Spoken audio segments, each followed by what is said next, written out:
kita ternyata jago banget loh bohong ke diri sendiri. Dan ini penjelasannya. Halo, selamat datang di Selaman Mendalam kita kali ini.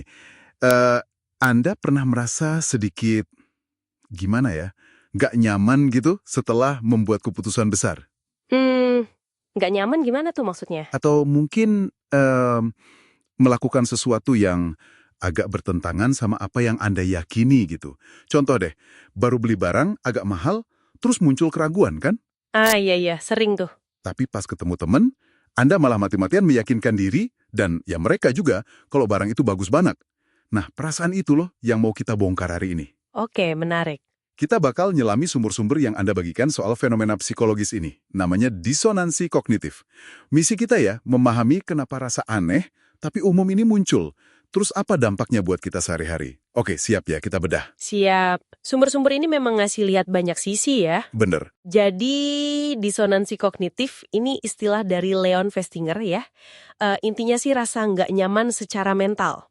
Munculnya pas kita punya dua pemikiran atau keyakinan yang tabrakan.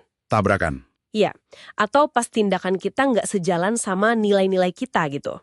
Anggap aja kayak semacam alarm internal lah.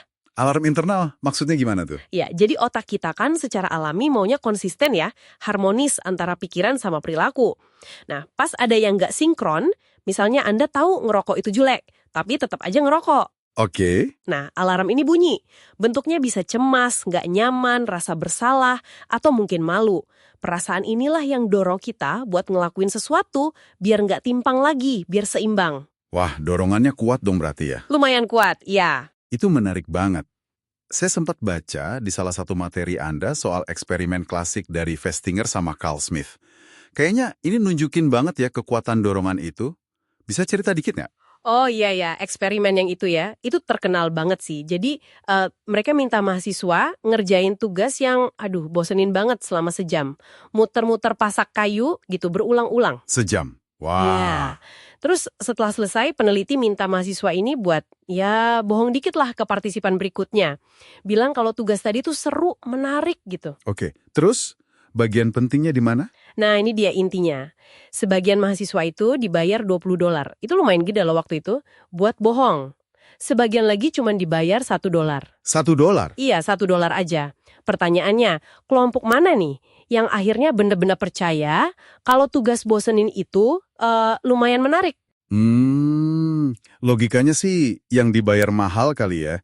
Kan insentifnya gede. Tapi kok rasanya ada yang aneh? Nah, justru kebalikannya. Yang dibayar cuma $1 itu yang akhirnya lebih yakin sama kebohongan mereka sendiri. Loh, kok bisa gitu? Kenapa? Gini, kelompok yang $20 itu punya alasan jelas dari luar. Saya bohong ya karena dibayar mahal. Tindakan mereka jadi ada justifikasinya kan? Jadi konflik batinnya, disonansinya, rendah. Oke, masuk akal. Tapi kelompok yang $1, bohong cuma demi uang receh itu rasanya aneh. Nggak konsisten sama citra diri mereka sebagai orang jujur, gitu kan? Ini bikin disonansinya tinggi banget. Terus gimana cara mereka ngatasinnya? Nah, cara paling gampang buat ngeredain rasa nggak nyaman itu ya dengan mengubah keyakinan mereka sendiri secara nggak sadar. Mereka jadi mikir, mungkin tugasnya emang nggak seburuk itu kok. Biar tindakan bohong mereka jadi lebih masuk akal buat diri sendiri. Jadi, kita bisa nggak sadar ngedit pikiran kita sendiri cuma biar tindakan kita kelihatan bener gitu ya? Terutama kalau alasannya nggak kuat-kuat amat. Wow, ini bener-bener. Iya, persis. Mekanisme ini tuh kuat banget. Dan nggak cuma di lab aja kejadiannya. Anda mungkin sering ngalamin kok. Contohnya apa lagi tuh? Ya, itu tadi, keraguan setelah beli barang mahal, buyer's remorse, itu kan disonansi juga. Atau fenomena effort justification. Oh, yang pembenaran usaha itu ya? Betul. Makin besar usaha, waktu, atau bahkan penderitaan yang Anda keluarin buat sesuatu, misalnya ikut ospek susah buat masuk organisasi, makin tinggi Anda menilainya. Kenapa bisa gitu? Itu juga buat ngeredain disonansi. Iya, benar banget. Itu cara otak Anda ngademin konflik batin, konflik antara pikiran, wah gila nih perjuangannya sama kemungkinan keraguan, ini sepadan nggak sih?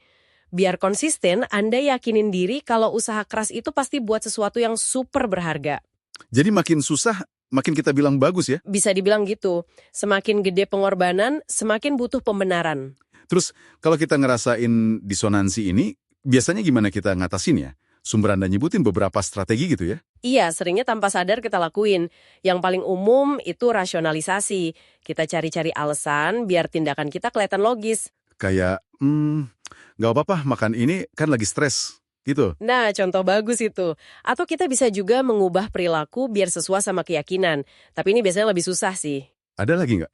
Saya ingat baca soal kita cenderung pilih-pilih informasi gitu. Oh iya, itu juga umum. Kita cenderung mengabaikan atau mengecilkan informasi yang nggak sesuai sama keyakinan atau keputusan kita. Sebaliknya, kita aktif banget nyari info yang mendukung.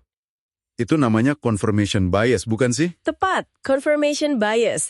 Misalnya nih, Anda udah mutusin beli mobil merek A. Anda jadi cenderung cuma baca review bagus soal merek A, terus cuekin aja review jeleknya atau review bagus merek B. Biar makin mantap sama pilihan sendiri. Oke. Jadi apa nih artinya semua ini buat Anda, pendengar kita? Paham soal disonansi kognitif ini kayaknya bisa bantu kita lebih sadar ya. Kapan kita mungkin lagi nipu diri sendiri secara halus. Betul, dan perlu diingat, ini bukan tanda kita lemah atau gimana loh. Ini normal, bagian dari cara kerja otak kita yang emang selalu nyari konsistensi. Iya juga ya. Yang mungkin menarik buat direnungkan tuh gini, daripada otomatis langsung ngeredain rasa nggak nyaman itu pakai rasionalisasi atau cari pembenaran, gimana kalau Anda lihat perasaan itu sebagai semacam sinyal? Sinyal? Sinyal buat apa? Sinyal buat berhenti sejenak. Coba pas ngerasa nggak enak itu, tanya ke diri sendiri. Tunggu dulu, kok gue nggak nyaman ya? Ini tindakan atau keputusan gue beneran sejalan nggak sih sama hal-hal yang penting buat gue? Jadi, rasa nggak nyaman itu bisa jadi kayak kompas internal gitu ya? Bisa jadi, mungkin banget. Malah mengenali dan ngadepin disonansi ini secara sadar, bukannya buru-buru ngilangin, justru bisa jadi pemandu Anda. Pemandu ke pemahaman diri yang lebih jujur, keputusan yang lebih oke, dan ujung-ujungnya ya pertumbuhan pribadi. Wah, dalam juga ya. Sesuatu buat kita pikirin lebih lanjut nih setelah selaman mendalam ini. Betul, sesuatu untuk direnungkan. Harapan menyala bagai bintang, kemenangan itu pasti datang.